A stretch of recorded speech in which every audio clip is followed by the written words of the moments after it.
Welcome back to the Real Recovery Show. Our episodes air every Friday at noon, and we're on episode 63. And I'm really excited to have Fernando here. I have watched his recovery for a bit, and he's my Facebook friend, and he's always constantly posting some amazing things and some really funny off-color things as well.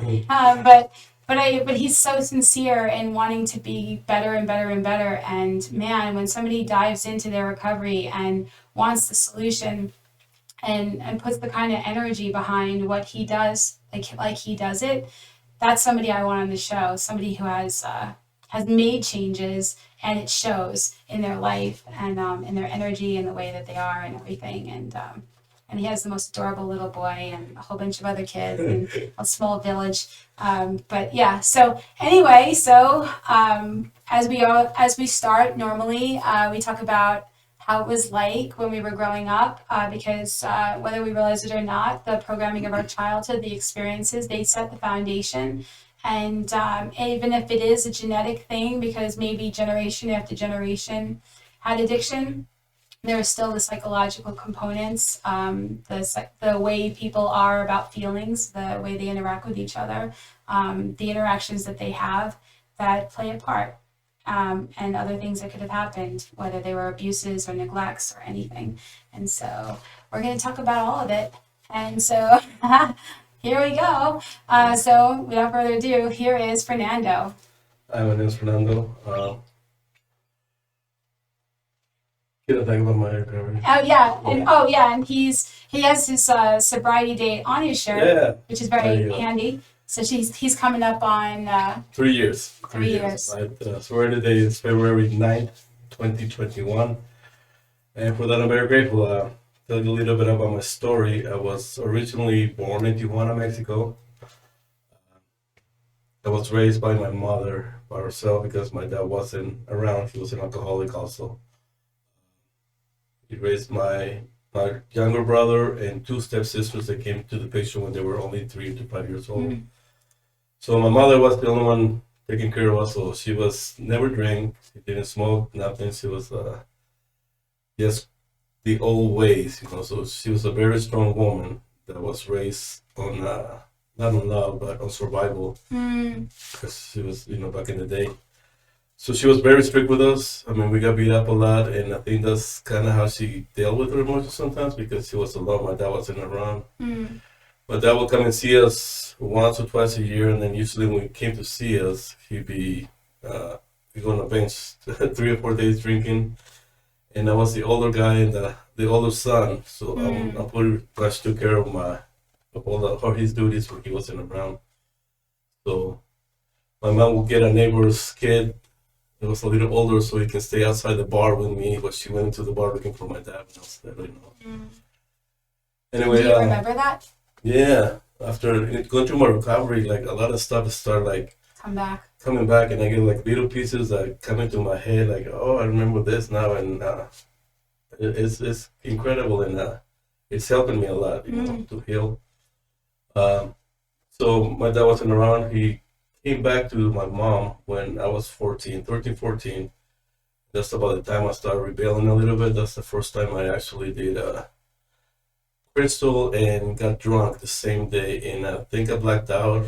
My friends thought I was dead. Because I remember them waking me up in a shower, cold shower, in my underwear with a pot of coffee. They were trying to wake me up because they were afraid I was dead, but I think it was just a blackout. My dad came back up around the age of 14, and I came to America. I said, my mom wanted to come to America, so I came to America. How did you end up coming to America? Just illegally. Okay. Illegally, yeah. So he took you, or? No, my dad came to my mom, so they got together. They went together. Oh, they came back. Oh, interesting. He came back into the house. So. Why did she take him back? Because he left. I mean, he always, it was like, that's my husband, and he went and had. Why did he come back? He was done, I think. Oh, wow. Was he still drinking though when he came back? But no, I think he quit drinking when he came back. Which interesting. Is crazy. Interesting. But I found out later on that he has 21 kids total. Wow. Yeah, so it was me and my brother and my older sister that are my mom's and his, and then whatever the other kids I are. didn't find out that I had siblings outside of my immediate family until I was, I think, how old was I? 13, 14 years old, when one of my half brothers came looking for his real dad, and thought it was going to be better. Yeah. Thought that the dad that he ended up getting, because the dad he ended up getting punched his teeth out. So he dreamed this fantasy of the dad he like his real dad. And meanwhile, my dad was beating me up, and so, with a belt buckle. So when I met him, I was like, listen, I understand you have this fantasy. I'm sorry to bust your bubble, but it wasn't any better in my house. And so, but he was attached to that fantasy. Yeah. So yeah, I didn't know either. Yeah. That's the disease of alcoholism is the house of secrets, right? Yeah. So I didn't learn that until later on. I came to America. It was illegal, so I actually went to high school, and that's where I learned to speak English because I didn't speak English. Wow. So they had like a special teacher that helped me learn English and do my high school things. So when I graduated high school, I actually didn't have no papers, so I really couldn't do nothing. How were you able to go to school if you didn't have papers? They had some kind of program back then, immigration program. Really? Yeah. Oh, interesting. Okay. Yeah, so I was able to actually graduate high school, and my English still sucks, but I was able to understand and speak more English, but I was able to graduate. Ended up going and working on the fields in Manteca, California, because back in those days there was immigration. They got this immigration programs where you can get your citizen, not your citizen, but your residency. Mm-hmm. So at that time when I graduated high school, there was a program that if you work in the fields on a farm for 2-3 years, they can give you a letter, which you can use the letter to go and get your resident card with all the paperwork. Okay. So yeah, that was the only thing I could do. So I went to Manteca and worked in the fields, tried to get this letter, but since I was the only one that could speak English, that farmer it was terrible because these guys are take advantage, yeah. of the people. There was, I think, 7 or 8 of us. So you were able to hear and know now what was really going on. Yeah, and then they will send me with these people to help them because nobody else speak English. So I was the only one to speak English. But there was 7 or 8 of us that they were living in a little motel room, 1 bedroom, and we all took turns sleeping in the car so we can fit because we sleep in the floor, in the bed, and the floor. I mean, we all lay down to find a spot to sleep because it was so small. And this guy will charge us $60 a week, each one, so that we're exploiting us. So they were making money out of us. Right. Plus, we had to pay him for gas because he let us have a car that we could ride to the farm and trim the almond trees. It was terrible. It was an experience that, it teaches you a lot in life, Yeah. So I got to the point where I couldn't do it. So, you know what, screw you. I was in love with my high school sweetheart, and she was waiting for me at home, but I didn't want to marry her because she can get my papers. So that's what I went to do this because do the right I thing. didn't want it to feel like, I love you, and I don't want you to think me I'm marrying you because I want my papers. Make me legal. Yeah. 100%. And I was so in love with it, I didn't want her to think that, So I went and did this crazy thing, tried to get my papers that way, and she said, "No, just come home, we'll do it like this." So ended up coming home, and I was watching this in this place, and I was working, so many hours, and it was illegal, so they were paying me, abusing me. I was getting no overtime, so I worked from 6 in the morning to the close to that place. So eventually, we saved enough money, we got married, and then ended up cheating on me. He slept with one of her brother's friends in a party that they had, and I actually caught her, basically caught her through that. So I was so heartbroken. That was my first love, so it destroyed me. I was fucked up, and that's okay. So so I ended up. I said, "Here you go. I'll give you anything. Just don't, let me get my stuff and get my dress. That's the thing. This you can do." So she did. I was kind of homeless for a little bit. I was living on this little travel trailer, and I had a bicycle to drive to work every day. So it was like 10 miles. I had to go every day until I was able to save enough money to get somebody's used car. And then after she broke up with me, that destroyed me. So that's when I fell into drugs, speed. I discovered speed. And I was kind of heavy, so became a tweaker. I lost like 100 something pounds. So how much did you weigh before you started About doing? 250, and I Wow. was like 135 when I was Wow. down. So Yeah. I became a drug dealer. I was selling speed. You know, it was 4 years of my life that I actually. It's kind of like a black Mm. space that I don't Big remember. blur. Yeah. Yeah. I don't know how somehow I was always able to maintain a job and kind of manage my life a Hmm. little bit, which I don't know. Maybe God has been watching me all this time and to get me to this point in my life or not, but I never got arrested, never had a DUI. You know. So through that, Did you have any kids with her? no, thank God I didn't, because I was a fucking mess. But Yeah. after that, I met my daughter's mom, which we kind of started hanging out, and she got pregnant right away, so it wasn't like even knew each Oh other that wow. well. Wow. Okay. But because I promised myself when I was a kid, I said, if you ever have kids, I'm always gonna be there for them. I'm not gonna be Yeah. like my dad, you know. Yeah. Yeah. I get that So entirely.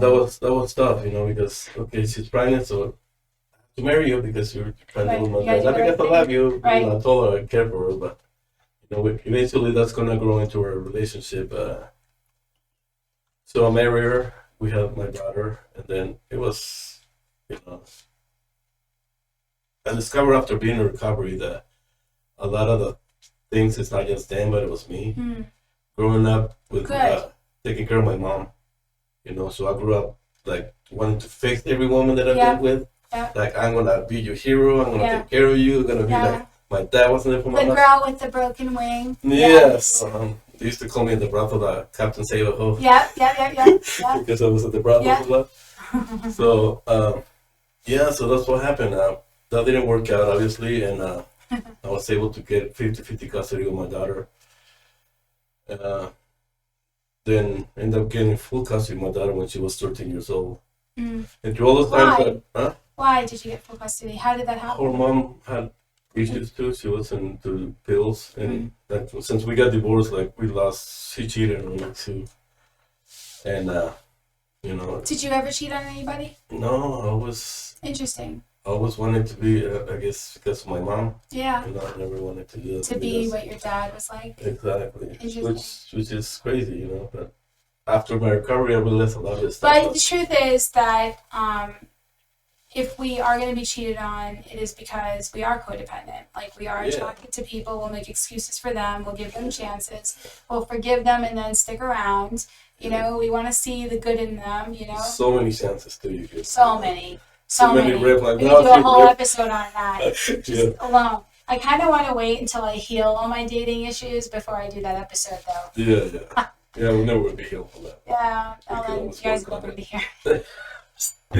Anyways, yeah, so. Alright. So that happened, and after. I feel like I'm healing a lot, though. I feel like I keep leveling up. I just keep we finding do. out there's more levels, is all. Yeah, it is. Basically. Or maybe I'm on an escalator and I keep having the illusion of leveling up, but I'm really just going, oh my god, this is great! I got it! I got another aha! And I'm really down where I was, and I got another aha, and I'm really down where I was. Yeah. Dating is my nemesis. Yeah, me too, I think. Because it's codependency. Yes. You know, it's the codependency. It's like, you know, I've healed a lot of the stuff, and I would like to believe, but I've told myself before that I'm ready and I'm good, and then I'm like, you know, gotta be good being by myself. You know? Yeah. And then this way, if something adds to my life and it feels healthy, one day at a time. You know, exactly. Like do it the recovery way. You know, it's at the speed of sanity. But it's so hard because we programmed this way, you know. And that's why I have to go slow. Yeah. Because if I'll zip past the red flags, you know, be like, oh, that was pretty. Yeah. Look at that. That was okay. You know what? Everybody has that. That is you know what? You know, he's just talking about his exes, like hasn't met me. Yeah. You know? I'm gonna make it right. Yeah, I know. Just, you know, tell me what happened. Oh, you poor thing. Yeah, let me fix it. But yeah, so Fixer Upper number 2 didn't work out. No, so after that, that's pretty much, my daughter was only 5 years old. I dated this amazing girl one time after my divorce. Her name was Emma. And, she was great, you know, but I was so fucked up that I just let it go. You know. She actually helped me a lot raising my daughter because, I was a single dad raising my daughter. But she was a big part of my life, but I was too stupid to let it go. Did you ever contact her again? Yeah, we're still good friends. Okay. She went back to Sweden. She's Swedish. Oh, okay. She went back to Sweden and she's got a husband and kids and we're still good friends. Well, at least some of the things that you can have. Yeah. And at least there's that. You don't have just a whole bunch of relationships that were what you didn't want. And that everything's a mixed bag anyway. I'm sure you had some good in all the relationships you're in. So okay, so now you're divorced, and then I discovered the brothel. The brothel. The brothel. Yeah. Where were you living at this time? I was in Peru. I've been pretty much in Peru most of my life, and I was lucky enough that I got So why the brothel? Because you didn't want to get into a relationship? Well, and it was there, and I was sick and tired of getting hurt. Mm. So I said, no more. I started hanging out at the brothels. And then wanted to rescue people, because if you have the Eventually nickname Captain Save-A-Ho, Yeah, eventually became that, but like it was, but party. It was like a crazy little life that I had going, and a party. What were you doing for a living at the time? I worked for the power company, construction. Okay. I was able to get to this the power company in apprenticeship and make good money. So I was making good money. I still make good money, but I was partying like every weekend. Find a babysitter. Or, it was her turn to help my daughter, and I would go partying, met all these girls, and started dating porn stars, and it was a cool life. I'm not saying it was a bad thing because I enjoyed it. It was a lot of fun. Everything's a mixed bag. Yeah, but eventually, after I met my son's mom, and it was a young girl, and I said, somehow she got me, all these years. It was 14 years I was hanging out there, and I was just partying with girls here and now. Like we meet outside the spot, and it's a crazy fun weekend, and then eventually this girl got me. I don't know how she did, but she did. And how'd you met her? How? At the brothel. At the brothel. And so she became your next mother. Yeah. So I don't want to pull the story out there, but she wanted to get out of the spot, and I said, cool, So I helped her get out. She made a lot of money. We bought houses out already for rentals. I had 2 houses that I was one living and one renting. And then she got out. We had all this money, so we bought 2 more houses. So we had a nice house, and we were living in rentals, and that's what she was going to do. So then she got pregnant. She's one of us, so she drinks and all that. So she was really young too. She was like 20 years younger than me. So she wasn't ready for the lifestyle, or take care of my son. So it got to the point where she wanted to go back to work. She ended up just partying again, and she cheated on me with a girl this time, and she fell into drug savings. So I said, I'm done with this. Somehow she took my son. She wanted to run away with my son, and so you have relationships until somebody cheats on you. Yeah, pretty much. That's as far as I go. When you cheat, that's it, no more. But I put up with all that shit until then, which sucks. But I'm learning, I think. Anyway, that should be part of your interview process. Yeah. Just tell me about your past. Have you ever cheated on anybody? Yeah. No, now I'm more carefully about understanding like their past. I look into their past now. So what was your childhood? You got your dad? Yeah. Yeah. So look at all the stuff now. Before I did, I just didn't care. No. I always tell people my stuff too. I'm like, you should know I have daddy issues. Like, whatever. Okay. So, people should know what they're getting into. Yeah. But okay. So at this point now, you're split with her too, and now you have. So she ended up getting we went to court for my son. The judge had us do drug tests right before we started court. She failed. Wow. I got clean after my son was born. I said, but I wanted to finish that party thing. So this was recent. This was like a few years ago?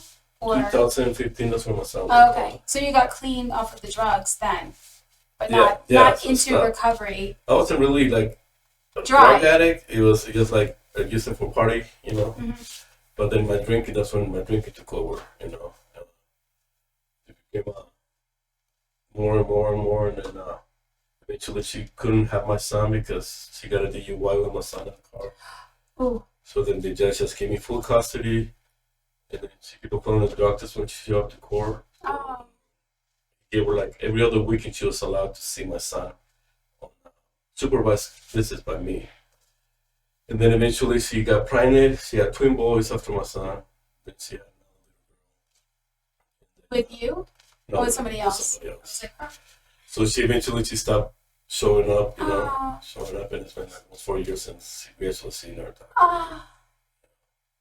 That's hard for him. Yeah, but he was kind of young, so he doesn't really like. But it's gonna fuck him up later on.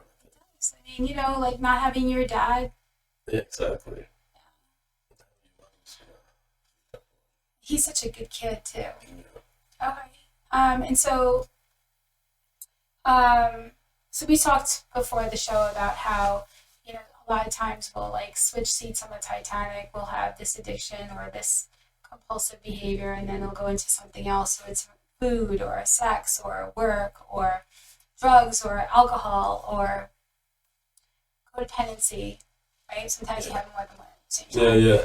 I like to sit on 3 seats at the same time on the Titanic. But so at this point in your life, you stopped the drugs, right? But you got into the drinking. Yeah, well, after I was kind of screwed up because I didn't know how to raise a kid by myself. But you have your daughter, and yes.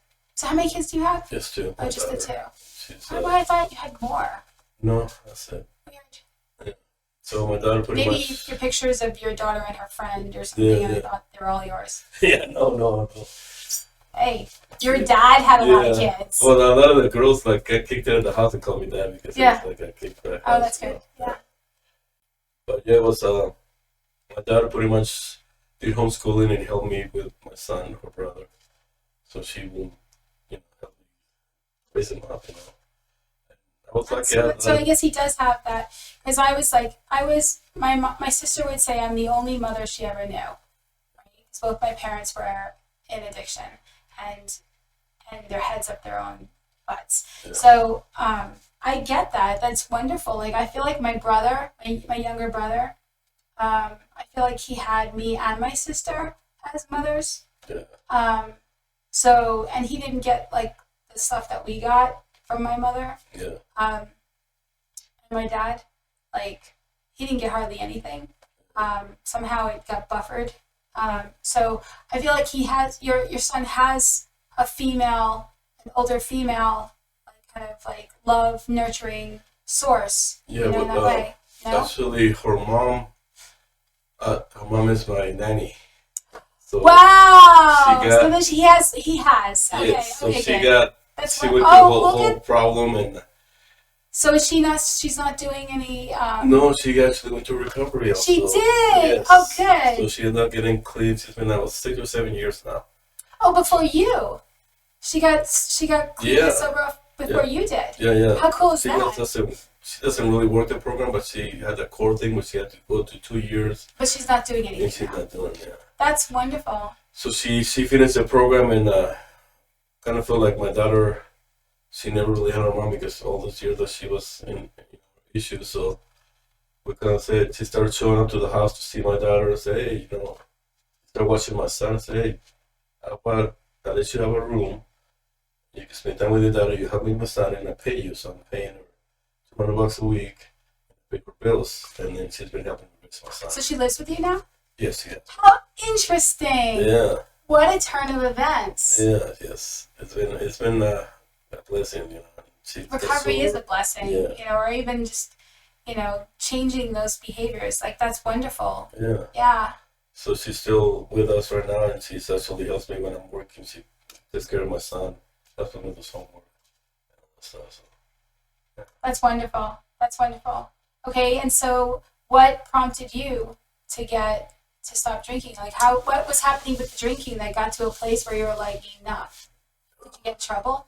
No, actually, what happened is ever since my son was born and I went through the whole divorce with my ex, I think I started getting, I actually took a year off of work because they kind of let me go because I was dealing with all my issues with the divorce and my kid and some work. So I had enough money saved up, so I took a whole year off of work and I sat at home trying to figure life out. You know, sound like what Oh, you had all that time to think, drink, to think and drink. to think and drink. So I was drinking like crazy every day, pretty much. And my daughter actually had an intervention when she had my family show up, and I was like, I don't know what to do. This is just something relaxed because you're doing my life. You know, all the excuses you come up with.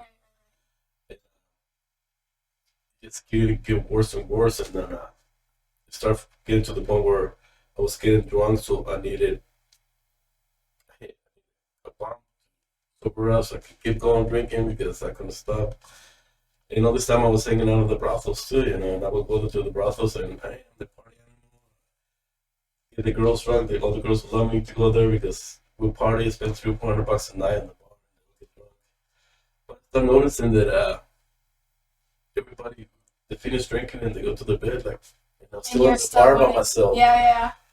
I was still in the bar by myself, you know. And eventually they actually had made me a room. I had my own room at the brothel. Oh. So this is Fro's room. This is the nurse's room where the nurses come and check the girls. And you can stay here, Fro. So the girls will get my pillow and my bed and my thing and carry me to the because I was too drunk to have sex, you know. So and sometimes I wake up in the middle of the night and they'll be laying next to me. Like, oh, what happened? You know? It was pretty wild. But it was pretty sad too because I started feeling like nobody. It started fucking on my head. Like I started figuring that I had a problem because I was feeling lonely. That's when all the things just fucking with your head, you know. I'm depressed and I'm here drinking by myself and everybody's gone and I started thinking they don't like me. No, you're so drunk and just they're done drinking. Plus, also, you know, having been somebody who was a stripper for a decade and being around, you know, the porn industry and stuff like there is such a transactional kind of love in that environment. You know, like everything's transactional. Even if money's not even involved, there's like that mindset in there, you know, and even if people end up like caring about each other, there's always that kind of space. And like your whole reason for even being there was to avoid the kind of intimacy and vulnerability that would lead to you possibly getting cheated on or hurt.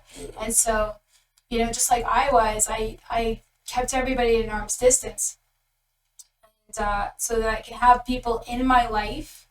Only I did on the other side of it. You know, like I wanted people who wanted me sexually, but I wasn't going to go there because I wanted them to keep wanting to be there. Yeah. And yet, like, I was going to be able to, you know, they could be my friend or they could be my lover, but I couldn't handle the intimacy, the real intimacy. Yeah. Because I was terrified. Yeah. I was terrified. I had so much PTSD that I was terrified. But we are love. Like, we want to join with people, and so like we can't really completely act like, you know, no man is an island. I can't really have nobody in my life. Yeah. You know, so I have it in whatever way I can handle it. Like you had it in whatever way you could handle it. Yeah.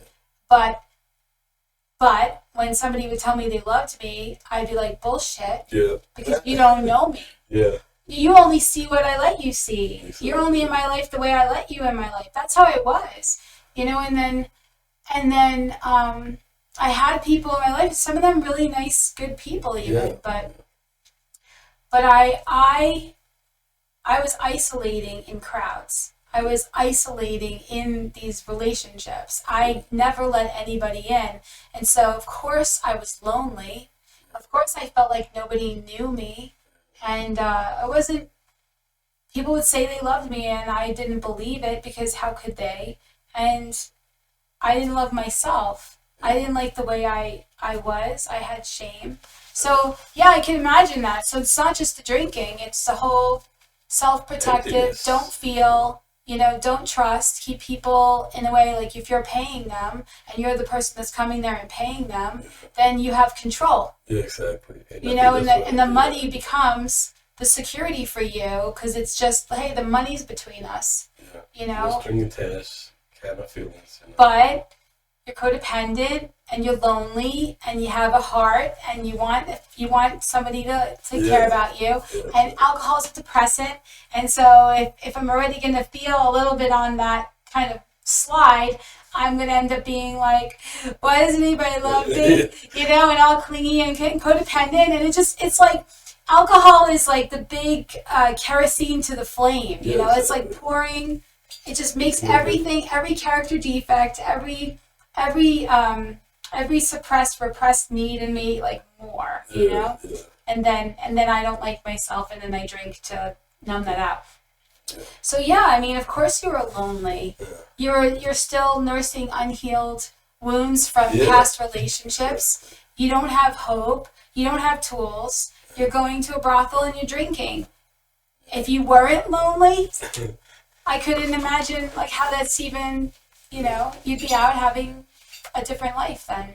Yeah, no, it was felt safer going to the brothels and actually try to meet a girl and deal with all the stuff because my past experiences, I know that okay, we'll actually catch feelings for you, and then we're, you know, and I just didn't want to do that, so I'd rather go on. So I can imagine in your recovery that's probably been one of your things that you've been having to really do a lot of work on and work out. Yeah, and it has been a really learning experience. Like dating people must be hard, getting back out there. Yeah, I actually, you know, kind of dated somebody after I got out of the cover, but it didn't work out because I fell back into my old ways right away. Which is what? Going to the brothel or? No, like your sentences, like make her my god, like I spend all my time trying to make her happy. Like, pedestal, yeah. You know?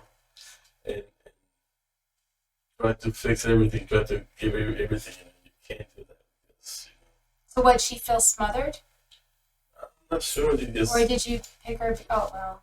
Yeah, it didn't work out. Yeah. Okay. So, yeah. And it was a good experience for me. Yeah. You know? So it made me sit back again, and I'm very loud about my recovery. I post a lot of stuff. I follow a lot of people on Instagram. I follow a lot of relationship things. Yeah, there was a relationship you got in, and you posted it on Facebook, and I'm looking at this, and I'm going, post this on Facebook. Don't post this on Facebook. No. And I was like, okay. You know what, Lisa? Just like, you know, just, I'm watching a soap opera. It's like the Fro soap opera. Like his nickname is Fro. It's like I'm watching this and I'm like, because he posts these like really like fine off colors, somewhat sexual, like kind of memes sometimes, and they're very wise too. So they're fun, you know, whatever. And then all of a sudden they stopped. All of a sudden there was none of that, and I was like, he's like, because he posts a lot of spiritual stuff too, like a lot of you know, deep, and he's thinking, and he's like stuff about his family and stuff like that too. So it's always a variety of stuff. You're one of the people that I keep like. I like your posts so much that I have the Fro channel going on my Facebook. So anyway, because I've had so many people go, didn't you see I posted such and such on Facebook? I'm like, I have 5,000 friends. But I see the same people because I like their posts. That's how it works. Anyway, in case you don't know. But anyway, so all of a sudden there's nothing but family stuff, and and then I see him posting that, you know, that he's in a relationship now, and I'm like, oh, that makes sense. Okay, now I understand. And then I'm like, but he's posting this. I'm like, oh no, don't do this in public. No, not yet. Wait until you have some time with her. And then you know how I knew you broke up? A week later. Those memes were back. Yeah. Yeah. I was like, you know, early recovery dating. You know, I don't miss that for anything at all. Yeah. No. It was a learning experience. Mm-hmm. And she's a great girl. Yeah. No, she is. Yeah, she's a nice person. I'm that girl that, but yeah. Yeah. Yeah. So we'll leave it at that. Yes. But yeah, so what are your old ways that you feel like you slip back into? You know what? Hold that thought. Be with that for a moment. We're going to go to break. And when we come back here, we'll continue this conversation. So we'll see you in a bit.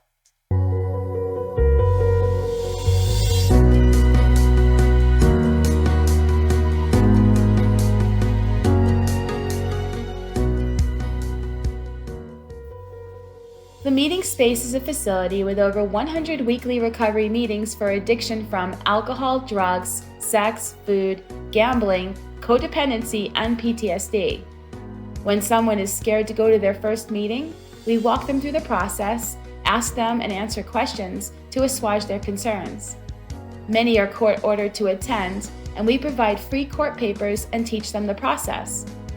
Our glass-enclosed, soundproof children's playroom enables parents to be in a meeting while watching their children. We have healing workshops, craft fairs, and special authors who come to teach and sit with our fellowships. During COVID, we were declared an essential business by the County Commissioner's Office. We were kept open so that we can continue our daily work with traumatized chronic relapsers and those who would have used alcohol or drugs in isolation. Local businesses rent our space as well to financially help with this mission, and they get to have a great location for their business meeting or training. The recovery store in the center of our facility provides literature, clothing, medallions, and custom gifts to encourage, aid in, and celebrate a person's recovery from alcohol, drugs, PTSD, or unhealthy behaviors. Both the recovery store and the meeting space are open every day, including holidays. Saving lives, educating the community, reducing social stigma, providing a safe place for people to heal. Our nonprofit is supported entirely by donations by people like you who want everyone to have a place to go to heal.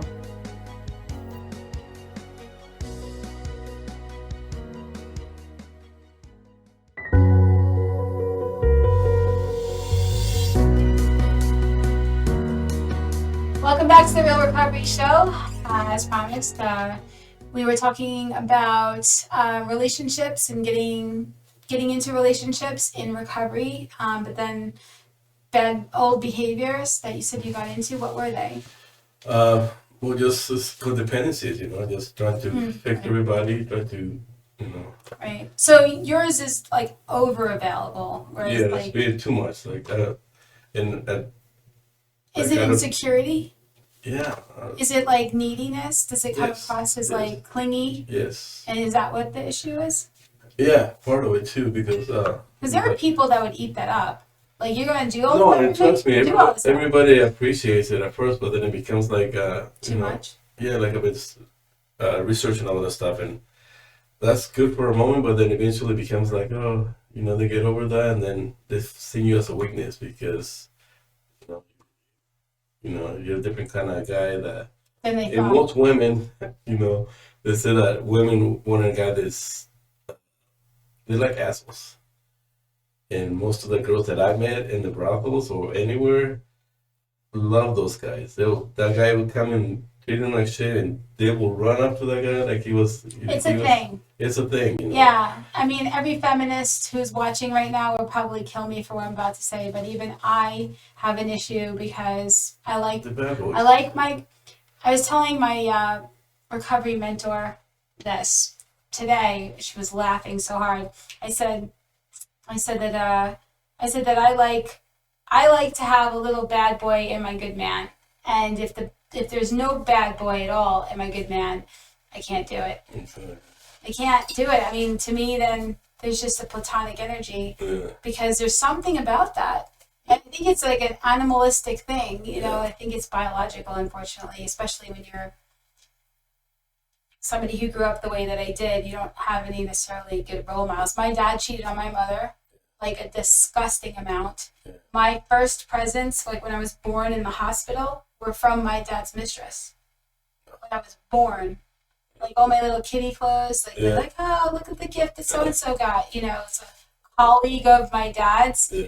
My dad ended up saying, nope, that was my mistress. Like he bragged about it to me. He told me he confessed all of it. That's But not he bragged about it because I was a stripper. So now he felt like he had somebody to talk to. So he told me all the stuff that I really didn't want to know. Yeah. But he did all that stuff, Like he went to the sex clubs in the city and, that's why he was in shock when his oldest daughter became a stripper at first. So that's a whole different story. But yeah, there's some truth to it. And if you're a codependent person who gives too much because you need to feel needed, because you have fears of abandonment, attract somebody who needs to take, and is going to be in a position where then they either take advantage of it or they get turned off by it. That's the beauty about my recovery right now because I'm learning all this stuff and it's about my needs now. I still fall into that codependency, but still like, you know what? I see red flags now. Before it was like a circus that ran through the red flags. It was a whole red tent. Yeah, like, oh, it's the party. Like, oh, what's going on in the tent? But now I see the red flags and I kind of like back up a little bit, and I kind of think about it. Well, it's just good for me, Even I always fall for these hot ass girls and wild, crazy, and attractive me, you're hot, but, I see my recovery now. Like I see people that need to be. I'm saying that I know issues, but I can see their issues. Because you're slowing down. Yes. You're watching. Yeah. Yeah, you're very. Yeah, I think you've become very, very present. Yeah. But so recovery is more than just. You started making changes in your life before you even got sober off of alcohol. You used to be. How much did you weigh? You were overweight. I was about 340 pounds. 340 pounds. Yeah, and it was just. But not like this. No. Like you weren't muscular. You were. I was being a big guy because I was a power lifter when I was younger, but there was a point in my life where I just kind of let myself go, and I was humongous. I had a couple of shoulder surgeries, and I was off work for like almost 2 years, and I just sat there and got huge. And, I had good insurance. I was working for the power company, so that's when the gastro sleeve thing came out, and I was able to get it. So, interesting. That's interesting. Yeah. And so even with that, so you lost weight with that, but how were you able to build up then? Like, how do you build up when you have... I actually maintained that. Lost all the weight, and I actually practiced those things where I ate right. I still can only eat so much after 10 years. Oh, you had the surgery 10 years ago? Yeah. And so you're able to get enough nutrients to be muscular now? Yeah. Even though, is it because you... I don't want to make the whole show about this, but this is fascinating. I've never met anybody who had that surgery, who lost weight, who ended up bodybuilding. Yeah, well, it's high protein in in supplements. In supplements, yes. Interesting. So I got to 340 pounds, and I dropped all the way to 78 pounds. That was my lowest I could be. I was so skinny, and I felt like a tweaker again. But then eventually started gaining weight, Still to this day, if I go and eat somewhere, I can only have for the meal because I always didn't let it get over me, so I always maintain my. So do you have to eat a lot of small meals? I do. So that you can get food in? I have to eat a lot of small meals because I'm hypoglycemic. Yeah. So but that's interesting. Okay, sorry. Hopefully you're interested in that too. We can talk more about this in the show. That's very interesting to me. So you did that, but you were drinking. Yeah. But you'd been working out, eating healthy, but you're drinking. Yeah. Doesn't the drinking make you gain weight too? Yeah. Well, how do you drink? How do you drink a lot if you have gas? Well, I used to drink I couldn't drink beer no more. It's alright, so it's like liquor. Or sodas. It's like whiskey, something like that. So I went to white wine because it's supposed to be healthy, so I drank a lot of white wine for a while. And then switched from wine to so that was my drink. Yeah, so when I drank, I never drank beer, and I actually wasn't really fond of wine. I went for stuff that was going to give me the effect faster and make me gain the least amount of weight. Yeah. So I was sort of back that was good, so I was trying to bring it back. So even in my alcoholism and all the stuff I did, there was a method to my madness, even though I was still circling the toilet bowl drain, Yeah. So okay, so you had your intervention. We'll skip back to that. You had your intervention. You end up. They say you have an alcohol problem. You're drinking a lot. You're going to the brothels, and you're like, what problem? And then you're like, okay, maybe you're right. Yeah, and eventually, I was just I didn't know about all this emotional, spiritual shit until I got recovery. So when I came here and learned about that, then I was destroyed. I didn't have faith. I blame everybody for my issues, my kids, friends, everybody. It was, by myself, just drinking by myself. It to the point where I couldn't wait for Friday to haul ass to the store to get my bottle so I could start my drink. And then it gets to the point where it's like, big bottle for the whole weekend. Fix the bottle like in one night, then I have to go next day and get another one. I just couldn't stop drinking. By the time I fixed my hangover for Monday or Tuesday, then I was like kind of feeling a little bit of hangover. It was already the weekend again, so I just keep on going. And it was sad because my kid, my son, I was just a fucking mess.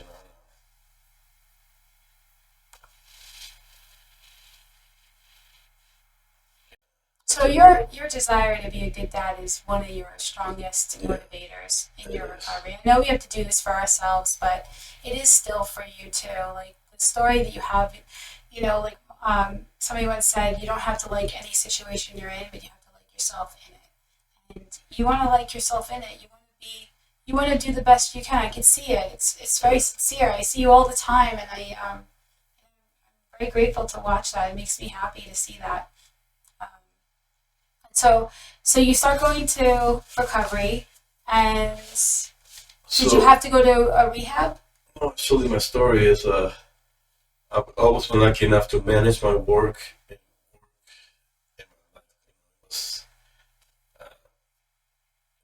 make really good money, and I was broke, living paycheck to paycheck. Like the Alabama Center would send me birthday cards, Christmas cards. They were my biggest friend because I always, have big amount of money comes out of them, and I was paying them. I never finished paying because I couldn't get money out to go party, to go spend the weekend along with the girls, or just hang out with people.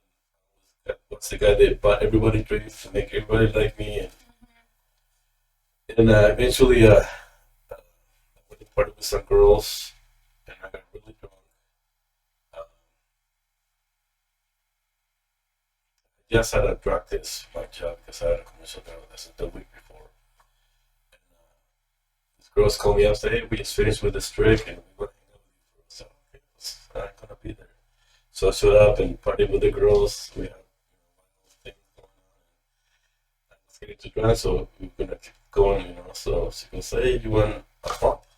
Sure, so I had some coke. Sure shit, I looked at work Monday. Say for they lost your drug test. The people that in the laboratory lost your drug test.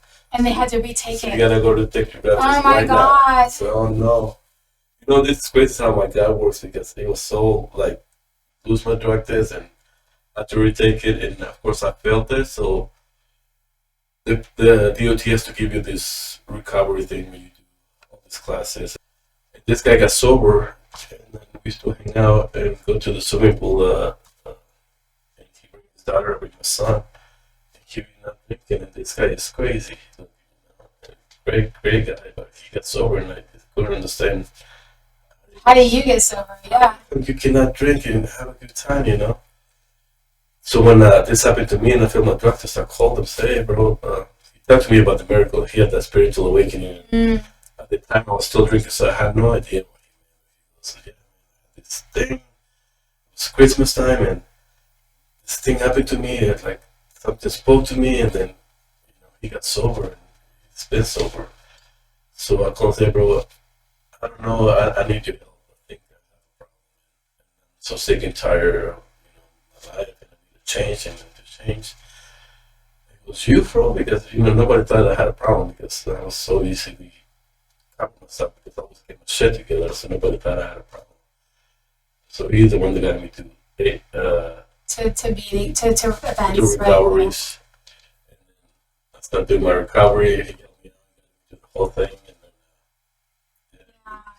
Interesting. So, but didn't you say also that your ex had gone through some things to get clean too? Like, didn't that seeing her, or did you not know she did that at the time? Oh no, I didn't know until I got to recovery. You didn't know until you were in recovery that she had done.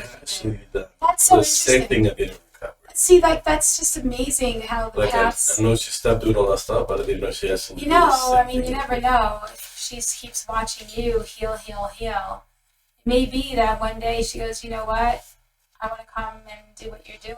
And I've been trying to, We live by example. Never know. yeah, I never So got to shove it in her face, but say, hey, let's, you can get help. So, so this is great. And so I mean, you've had to face a lot of stuff. You've had to do a lot of work on yourself. And yeah. what keeps you motivated today? Um, everybody that I'm in recovery inspire me, and they You have a help me. lot of friends. You have a lot of Yeah, people who care about you too. yeah, Yeah, it's kind of interesting how that works, like that whole Captain Save-A-Ho thing. It's like we're codependents, but when we're facing the right direction, yeah, because there's this funny thing where like in one particular recovery group thing, right? It'll be like, no matter what, whenever all else fails, get out of yourself and help another person, right? yeah, And then there's another recovery group kind of thought process, which is focus on yourself. You got to focus yeah, on yeah, healing yourself. Like you're just carrying the message, like don't, whatever. And so, because I'm an addict, alcoholic, who's codependent, I have to be careful not to be too much focused on yeah, helping people, yeah. and then also not be too resistant That's to it. helping people and be all focused on me with my head up my own Yeah, toes. yeah, So yeah, like it seems like you have a similar kind of yeah. I thing. If you do. want to be part of, but you don't want to put fellowship before recovery, Exactly. you don't want to put personalities before principles. Yeah, Spend so much time with your son.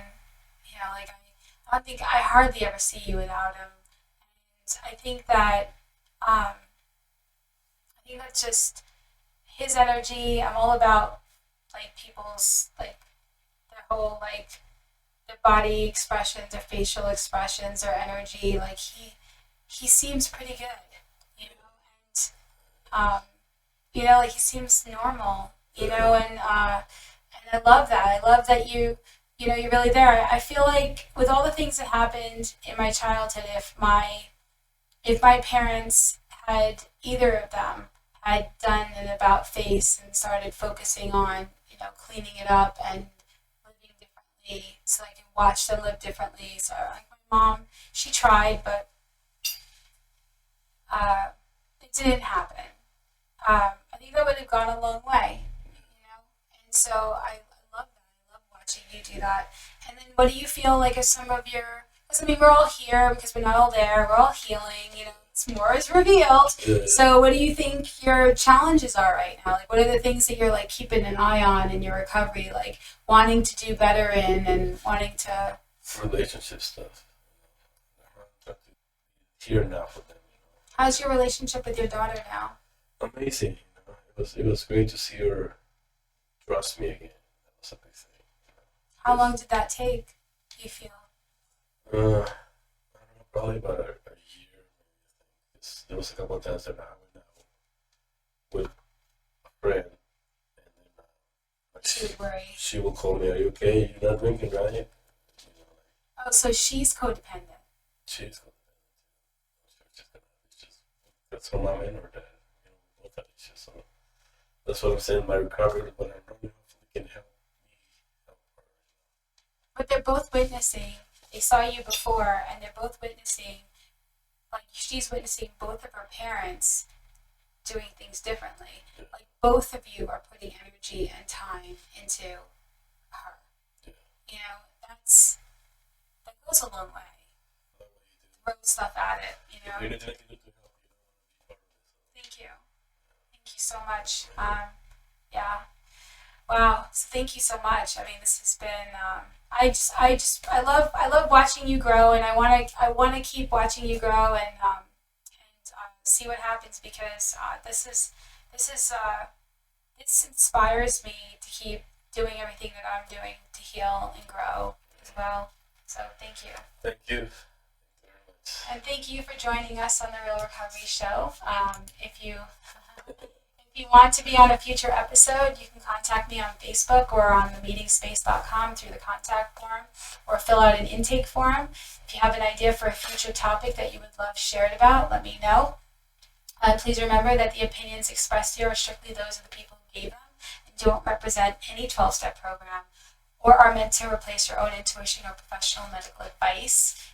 Take what you like, leave the rest, and listen to your own intuition. And you can watch us on so many different platforms. You can listen to us on different platforms.